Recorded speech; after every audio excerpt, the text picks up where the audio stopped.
కాళేశ్వరంపై BRS చేస్తున్న విమర్శలపై స్పందించేందుకు నిరాకరించారు మంత్రి కోమటిరెడ్డి వెంకటరెడ్డి. ఈ వ్యవహారంలో కేసీఆర్ బయటకొచ్చి మాట్లాడితేనే తాను స్పందిస్తానని అన్నారు. నీటిపారుదల శాఖ మంత్రి పదవి నుంచి కేసీఆర్ ఎందుకు తప్పించారో హరీష్ రావు చెప్పాలన్నారు. కేటీఆర్కు నీటిపారుదలతో సంబంధం లేదని, కన్నెపల్లి వెళ్లినప్పుడు ఎందుకో హరీష్ రావును వెంట తీసుకెళ్లలేదని ప్రశ్నించారు కోమటిరెడ్డి. సీఎంగా ఉన్న కేసీఆర్ గారు మాట్లాడితే దీనికి సమాధానం చెప్తా. ఎవరు ఇప్పుడు ఇరిగేషన్ మినిస్టర్గా హరీష్ రావు ఉండే, సెకండ్ టర్మ్ ఆయనకి ఎందుకు ఇవ్వలేదు?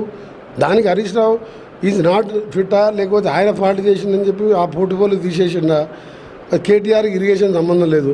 కేటీఆర్ కన్నెపల్లి పోతే హరీష్ రావుని తీసుకుపోలే, ఆయన గుంపు నింట పెట్టుకోండి.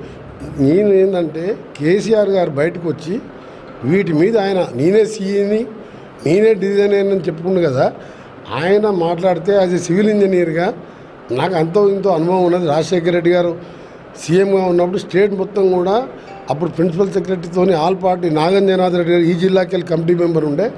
మేము ట్రైన్లో కార్లలో స్టేట్ మొత్తం తిరిగి వచ్చిన ప్రాజెక్ట్స్.